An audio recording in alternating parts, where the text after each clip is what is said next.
Mai ma iria ria Naivasha mathiete na mbere na guthuka na gutuika ugwati kuri mundu, mahiu, nyamu cia maini na cia thi nyumu, undu uria ucungiririo ni uhuthiri wa ndawa ciri na thumu urimi-ini wa mahua. Minister wa mititu na maria maturigicĩirie Ndagĩtarĩ Deborah Barasa akiari mwena wa Naivasha hĩndĩ ya kurugurio mutaratara wa miaka 3 wa gutheria na kugacĩrithia iria rĩrĩ. Ningĩ nĩ rotete mĩkawa nĩ kũrekagĩrĩria maĩ ma gĩko. Most of these challenges are driven by unsustainable and uncontrolled use of agricultural lands, chemicals from farmlands, effluents from the hotel industry, and some instances of encroachment on riparian areas.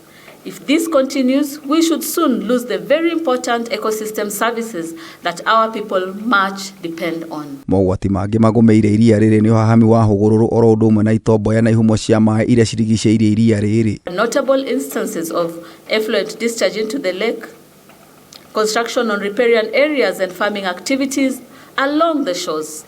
This is unacceptable and we shall be taking action.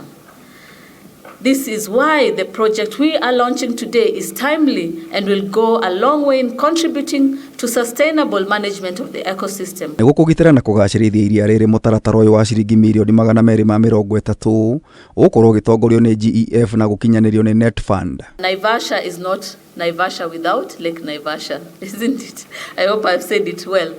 And so, as we move forward, as we support, let us look at sustainable solutions. Let us work together as a team in order to restore our ecosystems and let us grow our trees among the other interventions that we are having with this project. This is also going to help us to build the farmers and also going to work with the farmers just to make sure that there is enhanced productivity in their farms and they use sustainable agricultural practices that are not harmful to the lake downstream. Munene wake gavana wa Nyandarua Kĩarĩ Badilisha oigĩte gĩcunjĩ kĩa 80% kĩa maĩ ma iria rĩrĩ kiumaga mũtitũ-inĩ wa Aberdare ũrĩa onaguo nĩ ũgũmĩirwo na njĩra nene nĩ ũtemi wa mĩtĩ. From the highlands of the Aberdare ridges, rivers and streams feed into River Malewa, contributing between 80 and 90% of the lake's inflow.